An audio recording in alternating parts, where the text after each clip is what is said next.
sutresna sandiwara basa Jawi. Sugeng pepanggihan kalihan kita para siswa-siswi kelas 9 saking SMP Negeri Setunggal Celuring. Samangke keparenga kita ngaturaken lampahan tembung nyawa. Anggitanipun kelompok gangsal saking kelas 9 G. Kanthi sutradara Mariska Juliani. Efek, musik, lan mixing Mariska Juliani. Razan Vidicesta Adabi.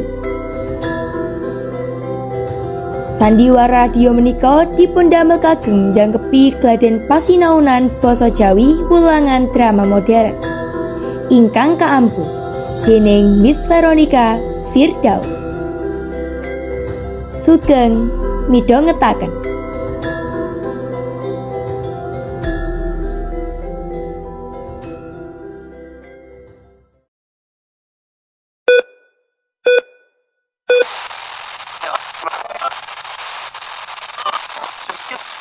Para warga Lexivon, sadu saben dinten sampun dianyari. Sing mulane 50 tembung sedina, saiki dadi 20 tembung sedina.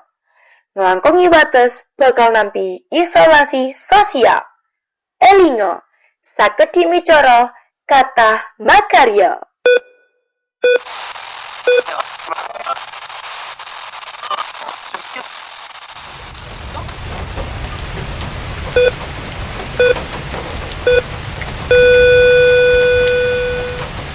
Unit papat lapor, wonten warga ing sektor kumuh nembe wae ngentekake 20 tembungipun namung kagem ngumpat.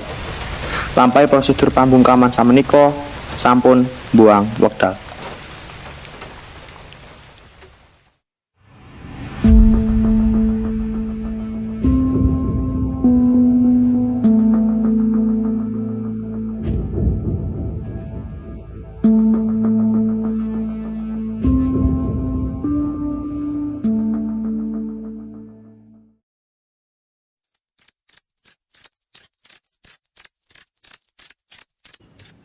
Le, aja metu ya bengi iki. Ibu ndelok ning jaba prajurit wis padha ngawasi omek dhewe. Lira mbutuhke kula, Bu. Lira mau pengen perang. Bapakmu dhisik mikir yang dheweke bisa nyelametke donya nganggo ukara. Deloken. Apa sing kedaden? Wong kuwi malah njipuk ilate dhisik sedurunge njipuk nyawane bapakmu. Ibu ya ora kepengin kelangan awakmu pisan, Le. Katentreman wis ilang, Bu. Nanging awak dhewe isih urip. Dion ora bakal meneng wae. Dheweke bakal ngehapus awakmu teko donya iki. Kula nggih bingung, Bu. Mboten ngertos kados pundi. Le, elinga terus omongane ibu. Aja pisan-pisan numbalke nyawamu dhewe kanggo wong liya. Durung mesti wong liya gelem berkorban kanggo awakmu. Mboten napa-napa, Bu. Kula sampun ikhlas. Ya wis, saiki awakmu turu wae. Wis peteng lan wis wiwit bengi. Inggih, Bu. Kula badhe turu riyen.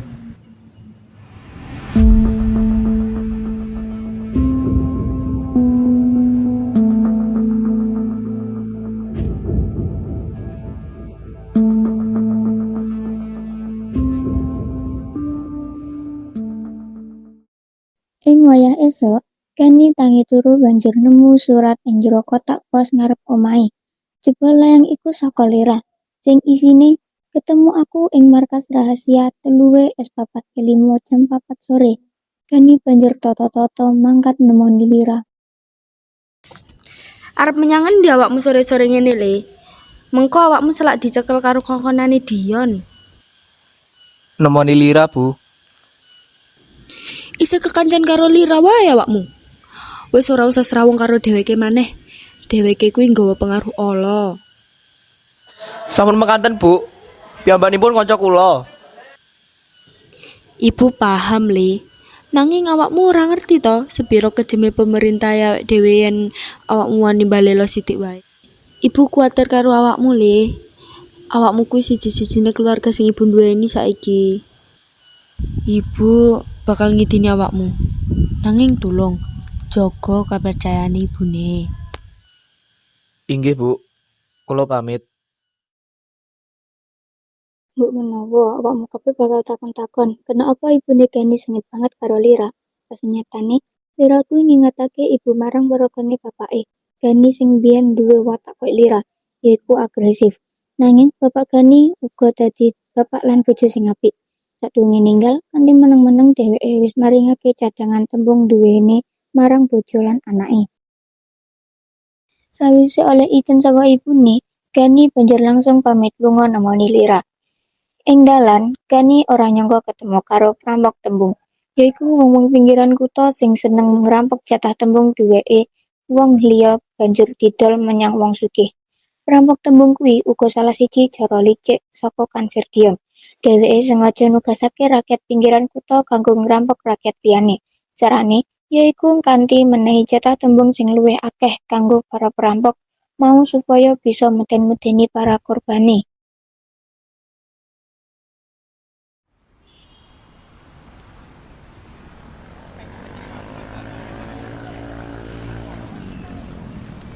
Wah, wah, wah. Ana mangsa anyar iki. Kayane jatah tembung ki akeh. Dadi sugih iki, Lur. Bener kuwi. Cepet wene nak tembungmu gak dhewe. Aja nyedai aku. Halah, kakean lambe. Pasrahno wae jatah tembungmu. Mengko kowe bakal tak uculno kanthi seneng ati. 我总能体会，快干背后拿到我干不干哦！我请干快个给你，稳定过来推身边的干哦。 Iku ra senopati nggawe topeng. Ayo, Blayu. Ayo.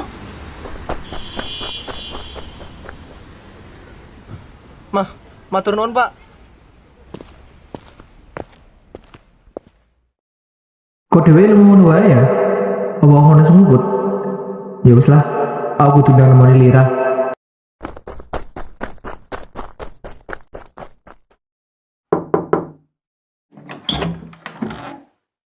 Wah, tekan kene uga awakmu kan. Aku wis nunggu suwe. Awakmu ngerti saiki jam 6 sore. Saka ngendi wae awakmu? Selir. Sistem tambahno cadangan tembungku. Pada dipun proses pengisian jatah tembung kangge rakyat Gani hasil. Sepurane mau ana perampok tembung. Hah? Awakmu ora apa-apa ta? Ana sing tatu. Pe carane awakmu bisa selamat? Ana wong topengan sing nulungi aku. Wah, awakmu kudu matur nuwun karo wong kuwi kan. Awakmu ngerti dheweke sapa? Ora, aku ora ngerti. Dheweke nganggo topeng. Ya wes, ayo langsung rembukan babagan pemerintahan bajingan kuwi. Aku lagi wae krungu kabar yen pemerintah ngesahake aturan sapa wae entuk adol jatah tembung menyang pemerintahan kanthi rego sing dhuwur banget. Nalika sebalike, yen awak dhewe pengin nambah jatah tembung, awake dhewe kudu kanthi rego sing ora masuk akal lan ora mungkin ketuku. Ya wae pancen wis kebangetan. Aku ora entek pikir karo polahe wong-wong kuwi. Banjur, apa rencanamu sesuk? Aku mikir awake dhewe bisa nerobos mlebu kantor pemerintahan lan mateni kabeh sistem Lexfy iki. Aku ora weruh iki ide apik apa Allah.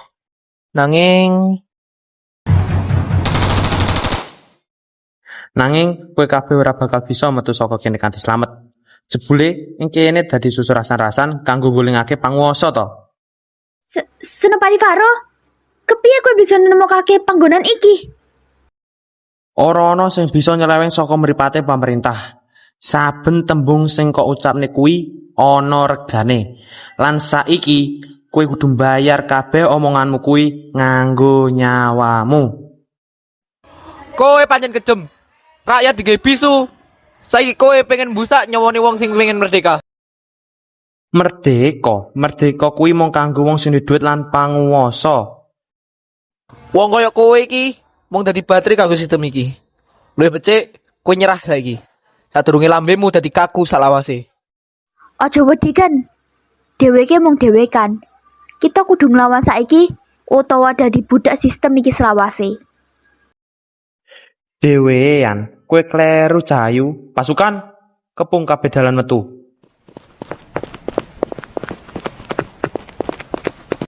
Yen pancen iki dalane, aku ora bakal mundur. Aku luwih milih mati tinimbang urip tanpa duwe hak kanggo ngomong. Faro, kowe duwe anak ning omah to? Apa kowe tega ndelok anakmu gede tanpa bisa nyebut jenengmu? Mergo kuwotane entek nggo pelajaran sekolah. Meneng. Aku mau nindakake tugas. Aturan digawe supaya ora enek gegeran. Kowe bakal nampa piwales sih, Faro. Aku mestikne kuwi bakal kelakon. Kakean ngomong, pasukan, cepet go bocah-bocah iki menyang pengadilan. Tembung kanggo nemoni Kanser Dion. Ojo wani-wani ndemek aku. Kowe wis kena pengaruh Dion, Faro. Gani, cepet gojip iki. Iki chip opo? Wes, gawa wae. Mesti mengko kowe butuh barang iki. Gani banjur nglebokake chip mau ing sak kathoke. Cepet, go menyang penjara saiki. Siap, Senopati.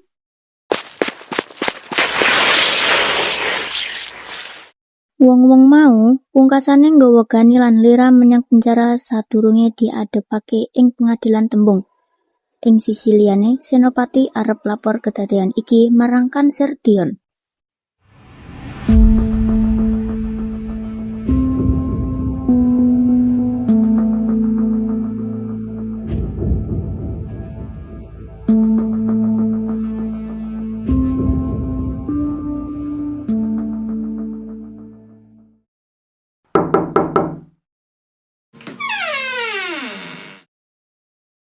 Lapor Kansir, wonten rong pelajar ingkang nembe damel rencana badhe nglawan pemerintah kita. Apa? Ora mungkin ana pelajar wani nglawan pemerintahanku. Faro, lucu tenan kowe iki. Kula mboten dolanan Kansir, niki babagan serius. Apa kowe mikir aku ya mung guyon? Ya wis, gawa bocah loro kuwi menyang pengadilan tembung. Yen pancen bener, bocah loro kuwi bakal tak hukum. Lan pangkatmu bakal tak ungkahake. Nanging yen ora bener, kowe ngerti dhewe akibate kan? Nggih Kansir, kula nyuwun pamit. Faro pungkasane lunga ninggalake Kanser sing isih mesem licik.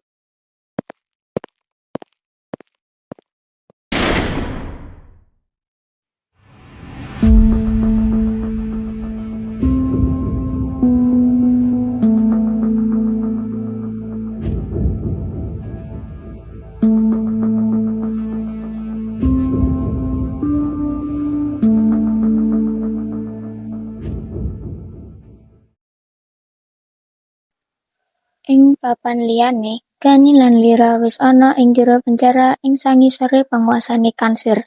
Gani sing nembe tangi saka Semar Putih langsung goleki Lira. Lira. Awakmu ning ndi saiki? Apa sing kedadean ning kene? Kenapa aku ning penjara iki? Rasane sirahku kok ketiban watu. Pengen ndi Lira saiki? Aku wedi ana kedadian Allah marang dheweke. Hah? Buku apa iki? Swarga donya? Swarga donya apane? Iki jenenge penjara donya. Kira-kira isine apa ya? Apa tak buka wae? Ya wis, tak buka wae lah. Hah? Apa iki? Jebule pemimpin kota iki sadurunge bapakku dhewe. Kanser Gino.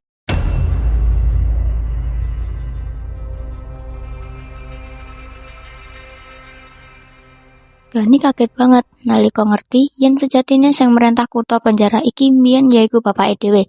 Kepiye dheweke bisa ora ngerti babagan iki? Ing lembar pungkasane buku mau, Gani maca yen bapake dipateni dudu merga ngentekkake tembung. Nanging dipateni dening Kanser Dion dhewe. Kepiye ibu bisa nyimpen wadi gedhe iki saka aku? Aku tuh males dendam bapakku lan gulingake Kanser Dion.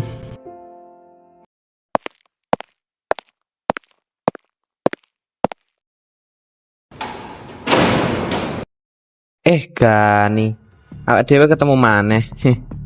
Aku bakal nggawa kowe menyang pengadilan tembung supaya kowe dihukum lan nemoni Kanser Dion. Apa? Pengadilan tembung? Apa maksudmu? Iya, pengadilan tembung. Mungkin iki dina terakhirmu weruh donya sadurunge dieksekusi. Apa enek tembung terakhir kanggo ibumu, Gani? Ora. Aku ora bakal dieksekusi. Jujur aku saiki. Apa awakmu pengen tak bongkar kabeh angkara murkamu? Angkara apa, Gani? Apa pancen kita kabeh iki wis katon ana ning mripatmu? Kakean cocot. Biadab. Cepet ngomong ngendi lira mbok delikno. Lira, bocah wadon sing ora genah kuwi. Paling kowe bakal ketemu mengko ning pengadilan. Apa malah ing swarga utawa neraka? Wani-wanine awakmu ngarani lira koyo ngono. Bajingan. Cepet uculno aku saka penjara iki. Sakuat apa wae tenagamu, kowe ora bakal bisa mlayu saka kene, Gani. Siapna awakmu kanggo ngubengi, Gani. Tekan ketemu ing pengadilan.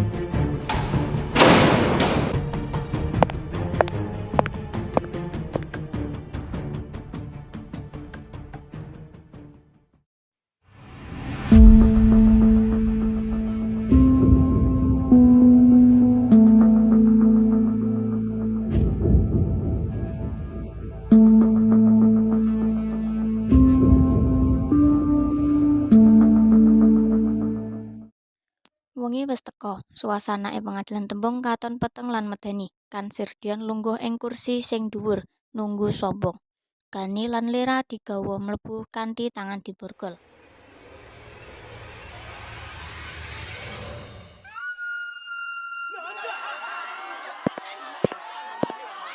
Wah, deloken para pahlawan cilik iki. Wis siap nampa hukuman mergo kakean ngomong sing ora genah. Kakean lambe. Kowe dudu pemimpin, Dion. Kowe kuwi mung maling sing wedi karo tembunge rakyatmu dhewe. Dion, aku wis ngerti kabeh. Aku wis maca buku leksifon. Kowe dudu sapa-sapa. Kowe mung pembunuh sing mateni bapakku. Kanser Gino.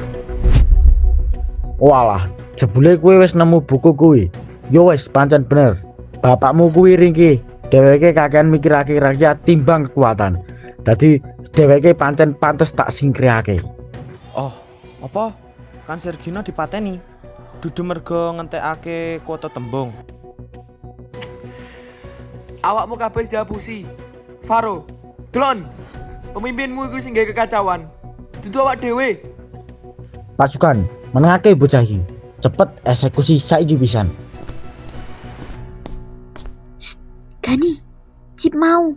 Saiki wektune. Senajan tangane diborgol, Gani akhirnya bisa ngetokake chip saka sake banjur diguak menyang mesin proyektor utama ing tengah ruangan. Rasano iki. Iki bukti kabeh kejahatanmu sing disimpen bapakku.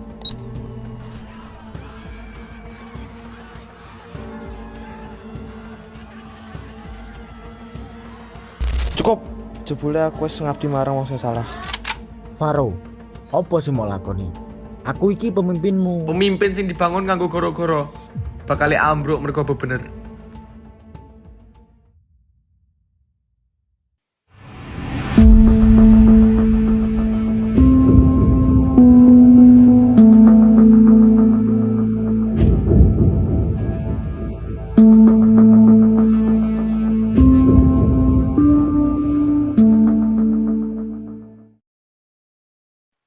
Kahanan ing pengadilan tembung dadi kisruh.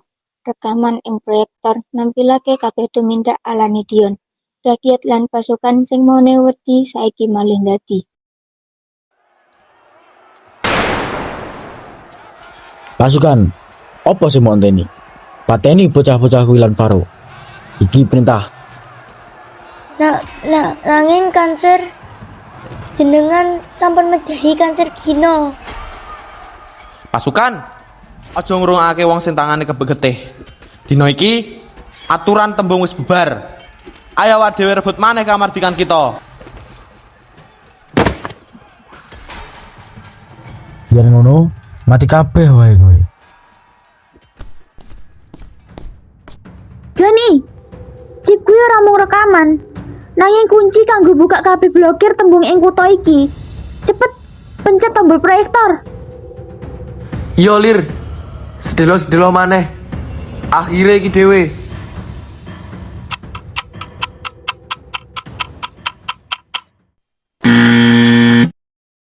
Sistem ora bisa dipateni.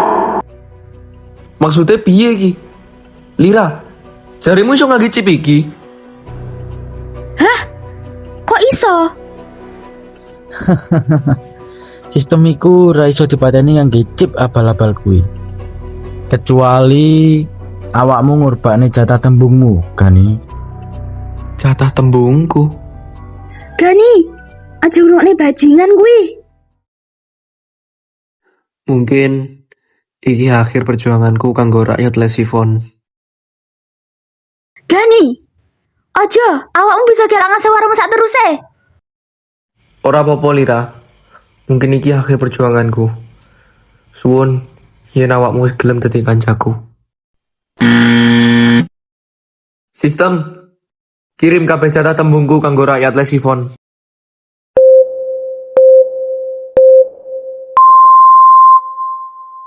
Sistem pembatasan tembung dipateni.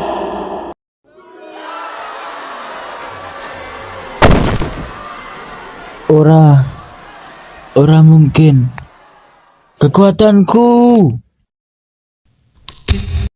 Kowe saiki dadi tahananku, Dion. Saiki kowe sing bakal ngrasakake ademe penjara sing mbok gawe dhewe. Pasukan nggawa Dion lunga saka ruangan kasebut. Rakyat ing ana ing jaba pengadilan wiwit njeritake jeneng Merdeka. Awake dhewe ngasilke Gani. Bapakmu mesti seneng weruh awakmu saiki. Tapi kena apa awakmu gelem ngorbanke awakmu Gani?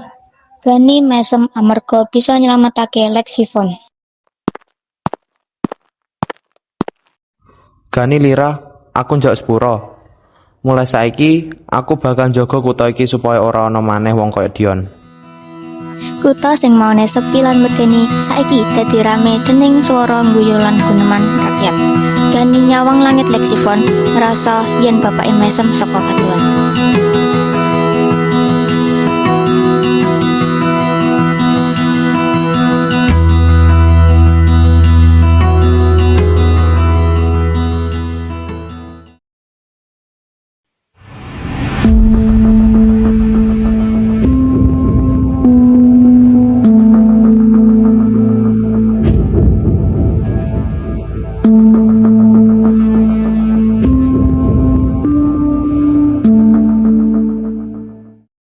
Setahun wis kliwat wiwit kedadian ing pengadilan tembung.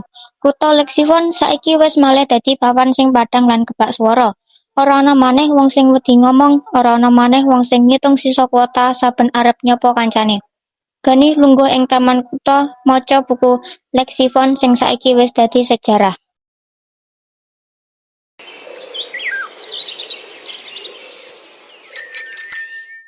Jebule bener, Bapak. Tembungku dudu mung swara, nanging nyawa. Isih maca buku kuwi Gani. Saiki awak dhewe wis nulis bab anyar kanggo kutha iki. Aku bangga karo kowe Gan. Gelem ngorbanke awak dhewe kanggo rakyat Lesivon. Aku mung kelingan, biyen awak dhewe meh wae mati mergo kepingin ngomong kaki bebener. Delok kan saiki, bocah-bocah sekolah bisa sinau tanpa wedi kuotane entek. Lan sing paling penting, ora ana maneh anak sing bakal kelangan bapake mung mergo aturan sing ora genah.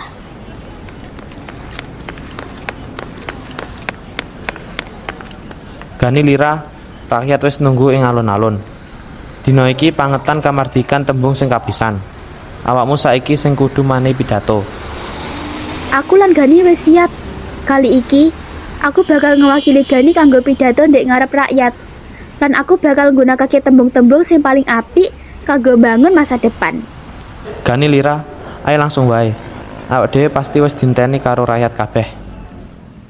Pak, Lexivon saiki wis bener-bener dadi swarga donya. Jenengmu bakal terus urip ing saben tembung sing awake dhewe ucapke. Layar dadi putih lan keprungu swara guyu bocah-bocah sing dolanan kanthi bebas ing pojok kutha.